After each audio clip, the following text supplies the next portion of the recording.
This episode of Wheat Pete's Word is brought to you by Syngenta. Harvest season is here, and your friends at Syngenta want to extend a heartfelt wish for a safe and productive harvest season. Take extra care on the public roadways. Your safety matters as much as your yield. Your family is counting on your safe return home each night. Good day, and welcome to Wheat Pete's Word here on Real Agriculture for Wednesday, September the 10th. On this episode of The Word, some notes from Canada's Outdoor Farm Show there yesterday had just an awesome day. Weather whiplash. Man, things are just changing in the field. As promised, corn lodging. We will talk about that. I think that could be a big story this fall. I hope I'm wrong.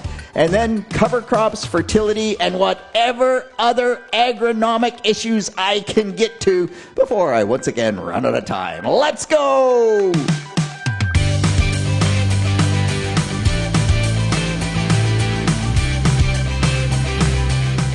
Yes, so thanks to everyone at Canada's Outdoor Farm Show that stopped and said hi and chatted to me. And man, it was such an amazing vibe. Times are not great in agriculture. We've had drought, we have low prices, but the general mood that I got there, even though times are not great, it was beautiful sunny weather just like it is today. How can you not be in a decent mood? And for the most part, I think the attitude was positive, and I will tell you that the attitude or the feedback, maybe that's a better term, the feedback that I got for the work that Real Agriculture is doing was nothing short of tremendous, just phenomenal. And so thank you to everyone who took the time to just tap me on the shoulder and say, hey, Pete, keep doing what you're doing. You guys at Real Agriculture are doing a great job, or took the time to shake my hand and chat for a while. It's just about the highlight of my career when I can't take more than 5 steps at a show like that without the next person wanting to chat with me, wanting to talk to me. So that's very, very gratifying. And thank you to everyone who did that. Chris from Peterborough in particular stopped and had a great chat with me. And I didn't know who Chris was, but a good farmer from the Peterborough area. That's just one of the examples of that. And so thank you for being real ag people and for taking the time to say hi. And Bern Tobin, also there from Real Ag, said that he got some really great ideas for wheat school or for other school videos. So school videos, if you have ideas, man, send them our way. We want it. Of course, at the end of the day yesterday, I watched Deep Rooted. So that is Do More Ag's new video that is out regarding mental health. And by the way, today, September the 10th, is Death by Suicide Prevention Day. September is Death by Suicide Month, Prevention Month. And so that was very timely from that perspective. And on that note, I just want to go briefly back to Wheat Pete's 15, because that did come up, and just this whole concept of building the community, but in particular, reaching out. And the one thing that was really clear from the panel afterwards that talked about some of their struggles is it means just the world when somebody actually reaches out to you and asks, how are you doing? The one comment from Daryl was, if you drive in, they're not there, just leave a muffin, right? From Tim Hortons, whatever, just leave them a voicemail, left you a muffin, even that type of thing. Those acts of kindness really boost people's spirit. So just like everybody's saying to Pete at the Outdoor Farm Show, keep it up. The positive feedback is so important. And the other thing that came out is when you do that 15 minutes, it's just way too easy. You're walking past them, hey, how are you, man? How are you? Oh, I'm fine. It just, that person might not be fine. But if you take the time to say, hey, how are you? Oh, I'm fine. And then you ask, how's the crops, or how's the livestock, or how's hockey going, or whatever. And you get a little bit into that conversation, and maybe 3 or 4 minutes in, you just say, so are you really okay? And the answer might be a little different. So take the time, talk to people, and let's all just get through this life in the very best way possible, because that's where we all want to be. All right, one other quick note. Oh, this glyphosate fight, man, I don't know if it will ever end. So just lots of developments on that front, some videos that are just full of errors going around, drive you kind of crazy. We can't stop the continuous effort to promote good science on all fronts. And the upside is, as much as this latest glyphosate pushback is kind of shake your head and say, really? Come on, people. We have made 2 steps forward. There's many more countries in Africa that are now using genetically modified crops. That's going to help feed their populations. It is frustrating because it's 2 steps forward, 1 step back. This is the 1 step back. Just keep promoting that good science. Keep talking with the people who aren't farmers, and we shall get through this at one point of time. Just not exactly sure when. All right, want to move on. And on a different note, boy, the cool nights. We just went weather whiplash.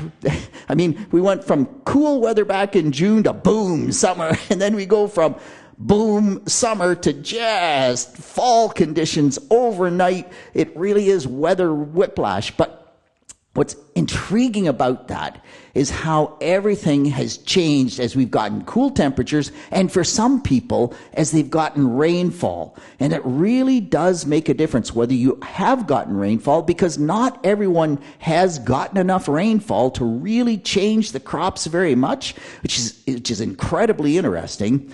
But edible beans effectively stalled. We got the cold nights. Man, we've been scouting edible beans for pre-harvest desiccation, and you'd be there on Monday and say, oh gosh, maybe Friday, or they're a week away, and you go back at 5 days later, 7 days later, and you say, these have not hardly moved at all. Meanwhile, Megan from FS Partners out scouting and tweeting out some pictures where there are black beans that are fully black inside green pods. And so you really do have to scout. So keep scouting, keep looking, and things are progressing, but man, they have really slowed down, and you just have to keep going back and doing those scouts. On that note, I did say last week that Eric had 1,000 crop heat units, and I challenged Nature Nut Nick to look at that. Yep. It's pretty simple. Eric made a math error, and that's easy to do. When he tweeted or sent that to me, I thought, man, I don't even know if that's possible. So good for Nick. Nick just said, wait a minute, 1,000 crop heat units in 31 days. That's 32.5 heat units every day. 30 heat units is a really good day. 32 is possible. 33 is, but man, to get more than that almost never happens. And to get that for the whole month would be a stretch. So there is, just a good example of critical thinking. We just used our critical thinking skills and said, that number doesn't seem quite right. Went back to Eric. He looked.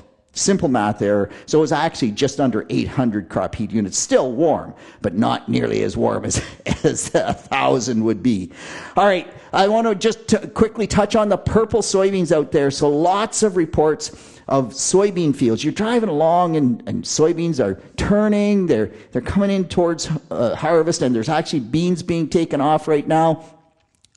Yields, by the way, on the soybeans coming out of the field, on the good fields that got some moisture with good water holding capacity, they're 60 plus. Yeah, that's pretty awesome. Meanwhile, you get to the fields that don't have good water holding capacity or did not get the moisture, and there are a lot of 40s. I expect, there will be lower numbers than that, but a lot of 40s, and that's for that kind of soil is it's a bit disappointing. Regardless, you're driving along, and all of a sudden you see a soybean field where the leaves look purple. And as soon as you see purple leaves, everybody says, whoa, that's Cercospora. That's Cercospora purple seed stain. We're going to have a problem. Wait just a minute. If we're in a dry area, and it was dry through grain fill, through that pod set process, and beans per pods are down. So, we have 2 beans per pod. Instead of having 3 pods per node, we have 2. if you were in that scenario and you had no moisture, and then all of a sudden the beans aren't quite mature or they're very close to maturity, but then you get rain, those bean plants take that moisture up, the leaves are still there, they start photosynthesizing because now they have moisture to do it with, but there's no beans to fill. The beans are essentially filled. We have too much photosynthate. It's a source-sink relationship issue. We have too much source of nutrients, of photosynthate, of carbohydrates. We don't have enough sink for them to go to. Anytime we get that in a plant, we get that buildup of sugars in the leaf. If you get too high of sugars in the leaf, it's actually toxic to the plant. The plant's defense mechanism is, and everybody I hope that listens to this podcast is saying, oh yeah, here we go. It's anthocyanin. We change those sugars into anthocyanin. Anthocyanin is purple. It's not impossible that it's Cercospora, but the chances are very, very slim. We are seeing varietal differences, and so that may be varietal differences in terms of just where they're at in maturity. Some varieties still have some seed to fill, and so they can move more of that photosynthate to the seed. Other varieties may not, or may just senesce more quickly, and so those leaves can't photosynthesize. In any case, the purple soybean leaves that you see out there most likely are just a fact of the drought. And when the rain came, and we have moisture now, and it's anthocyanin in the leaves. All right, on that note, the corn crop is exactly the same. So some really interesting things. Growers are noticing they start silage harvest, and they're at 65% moisture, perfect. And they're dry. And then they get half an inch or an inch of rainfall, and it's like the corn plant sucks that moisture up, and you got to go, whoa, all of a sudden we're at 75% moisture. How can that be? Well, that can be because the stalk is super dry. The corn kernel is not yet mature, right? If we're at silage, we're typically at a third milk line, half milk line, 3/4 milk line, depending on the moisture in the stalk. The stalk is sucking that moisture up when it finally gets that moisture. And when that happens, the moisture goes up in the silage. Don't get purple leaves there because we still have a sink. We can still move that to the cob. But regardless, it does change that moisture. We're seeing the same thing in edible beans where we got rainfall and we didn't have it before. It's like the plants just green up a little bit. And they slow down in that maturation process. So the timing of that rainfall absolutely is making a difference in what is happening inside that crop. Makes perfect sense. So from that perspective, though, lodging in the corn crop. At the outdoor farm show, a grower said to me, man, my most droughted field, we had a big wind the other day, 80 acres, and it's already starting to break down to lodge. I walk through it, and you touch those stalks, and they just go snap, snap, snap, snap, snap. And lodging in those situations is a real, true consideration or concern. And what's happened, of course, is this source-to-sink ratio. So if we set a big cob, and for most of us, the drought happened fairly late. We had a great wheat crop, and the drought was just setting in at the tail end of wheat grain fill and didn't hurt the wheat very much. But then we got really dry through July and most of August. And so the corn crop was still going pretty well through pollination on July 20th. It's still, we set long cobs, or at least we had long cobs that we could pollinate. And then we've been tipping back ever since. And so what the plant is doing is it's just robbing everything from the stalk to try to fill those kernels. And interestingly enough, the Great Lakes Grain, their yield tour results, they used 100,000 kernels per bushel. And that's because we had no moisture to fill those kernels. We also didn't have moisture when the kernel was developing, when it was in the cell division, that lag phase, trying to make the size of the kernel. So we have small kernels. That's a big number. Normally we would use 90,000 or 85,000. On really high yield fields, we often only need 70 or 75,000 kernels to make a bushel. from 75 to 100,000, man, that's basically a quarter, right? We are going to get a quarter less bushels per acre just because it takes so many more kernels to make that bushel of grain. But regardless, when we're under stress, then the plant robs the stalk of all the nutrients, and that means there's a lot less there for that plant to hold the cob up with. Now, if you're super dry and you have very little cob, there's not much weight, and the stalk probably manages that. But if you have a good cob, went dry, the plant tried not to tip back, it tried to put everything it could into those kernels, those plants are at high risk of lodging. So do the pinch test or do the push test. I don't care which. You go into the field, you pinch at the bottom of the stalk, or the push test probably is better in this situation because the stalk is likely to be brittle. The pinch test is more for stalk rots. We are not going to see stalk rots in Ontario, I don't think, this year. But boy, we sure could see brittle stalks. And so do that push test. You grab the stalk, kind of just pull your arm into your shoulder, grab the stalk with your arm in that position, straighten your arm out. If it snaps, you have a problem. So pay attention to that. That is a real issue. The other thing that's out there is, man, there is a record number of resistant rootworm cases. A great picture from Greg Wilson at Black Creek Research. He's out collecting resistant beetles. Just that's what we do in that process. And he says, oh, man, there are just some real disasters out there. We'll include it in the post. But, yeah. Resistant rootworm is a bigger issue this year than we've seen for a long, long time. And the easy answer is crop rotation. I don't think I have to do more than that from that perspective. All right, the other quick things on corn. One is top dieback. We're seeing lots of that show up. It is not anthracnose this year, or highly unlikely to be anthracnose. It's an anthracnose symptom.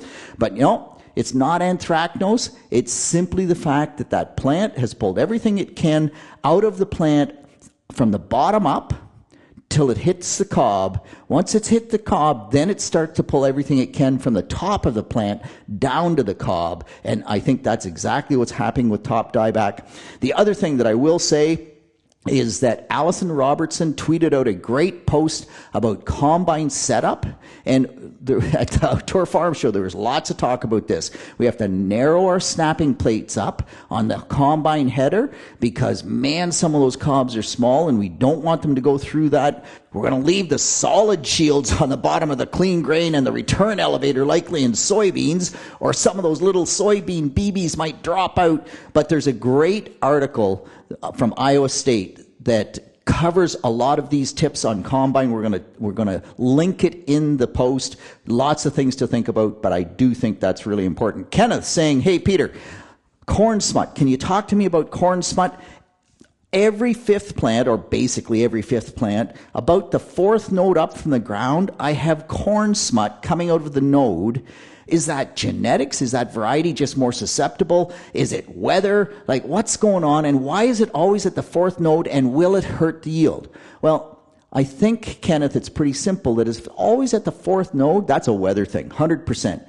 Did you have a rainfall event, heavy rainfall just, way back when? Did you have a hailstorm? Was it a hailstorm that hit the plant just at that particular stage of development? And those are the plants that hit versus the ones that it didn't hit. But yes, it's definitely a weather event.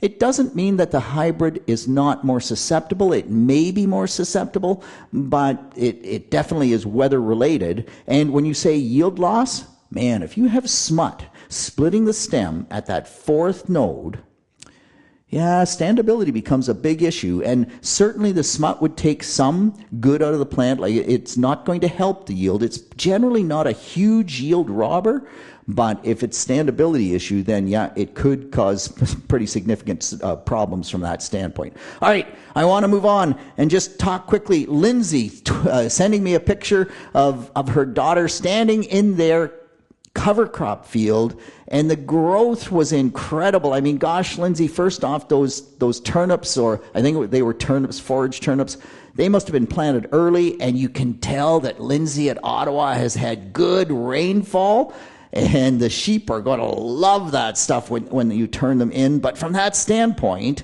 Lots of hay getting cut right now. And with alfalfa, don't forget that our critical harvest period is to give that alfalfa plant enough time to regrow and rebuild the root reserves so that it's in good shape come next spring.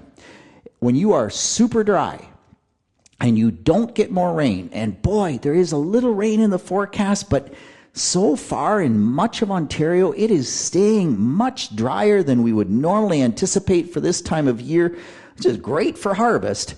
But you think about that alfalfa plant, you cut it, it needs moisture to get that regrowth. So it's just one of those things. If you need the feed, absolutely, but it is going to be a little bit of a concern if we don't get rainfall for that regrowth. On cover crops, Peter from Dufferin County says, hey, I'm another Peter, but what about wheat as a cover crop? I have lots of wheat seed that is way less expensive. I mean, lots of wheat seed, wheat grain to grow from the wheat I harvested. It's in my bin. It's way cheaper than oats. I've been using it as a cover crop. Does that work? Is that okay? Because, it's not the same root structure as rye would give me or as oats would give me. I leave it till spring and then we burn it off. We plant corn. Does it transfer any diseases to the corn crop? It also means I have wheat for 18 months and I'm in a corn, soy, wheat rotation. That's wheat half the time. What about wheat diseases? So lots of great questions there, Peter. First off, wheat is a great cover crop. The one problem with wheat as a cover crop is that we often see it behind the combine and it gets too thick and soddy. But lots of growers if you're spreading the straw and it spreads the chaff as well and you get really good spread and you don't get that thick windrow mat, wheat is an excellent cover crop. The root on wheat is very, very similar to the root on rye or the root on oats. They're all cereal crops. They all have that fine, fibrous root system. By the way, some really cool Scottish research that said that the rhizosheath on cereal rye, so we all know that roots exudate carbohydrates to feed the soil microbiology, and they're calling that now the rhizosheath. How much activity do we get? How big is that? And on rye, when they compared rye and brown mustard and faba beans, rye had twice the rhizosheath of any of those other two crops. So it really gives lots of root exudates. It really supports the mycorrhiza. So twice the rhizosheath. That's neat. In any case, wheat is a fine cover crop. You won't get as much biomass above ground, or will you with cereal rye, than you will with the oat crop, because oat is an annual, not a winter annual. So that's one of the downsides of the winter cereals from a cover crop standpoint. As far as carryover of disease to the corn crop, no, wheat doesn't do that. Rye seems to be much worse for carryover disease to the corn crop. And last but not least, the 18 months, that's a bit more than I would like, but realistically, you're taking it out in the spring, so you really have two growing seasons where you don't have wheat in that field. So from a disease standpoint in the wheat crop itself, I think you're okay. Wow, I talk a lot. I need to finish up quickly on fertility. Kenneth saying, Pete, 5 gallons of 3-18-18. I then also broadcast 100 pounds of MAP on my wheat field. Would I be better off to put the 100 pounds of MAP with the seed along with the 5 gallons of 3-18-18?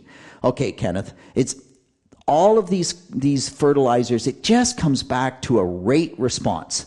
So in our rate response trials, if we used 5 gallons of a 624-6, so that's, I have to do the math again, I think it's 16 pounds of phosphorus. We got 4 bushels.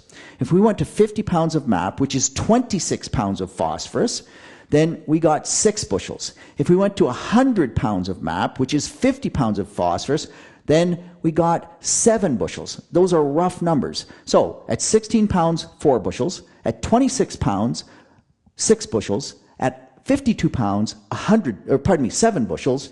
It's just a rate response. 5 gallons of 3-18-18, it's 11 pounds of phosphorus. So if you went from 11 pounds and you added another 52 pounds by putting that 100 pounds of MAP with the seed as well, I'm guessing, but you probably go from a 3 bushel response to a 7 bushel response, something in that range, but it's still just a rate response, and you have to figure out, is that added response worthwhile the hassle of putting that phosphorus right with the seed? And with that, that's it. That's all on behalf of the team here at Real Agriculture. This is Wheat Pete with the Word for Wednesday, September the 10th. Keep the questions coming. Keep the feedback coming. And be safe this harvest. We'll talk to you next week. Thank you for downloading this episode of Wheat Pete's Word, brought to you by Syngenta. Remember to take those extra moments for safety checks, adequate rest, and staying alert in the field this harvest season. Your team at Syngenta wants you to remember that your most valuable crop is you.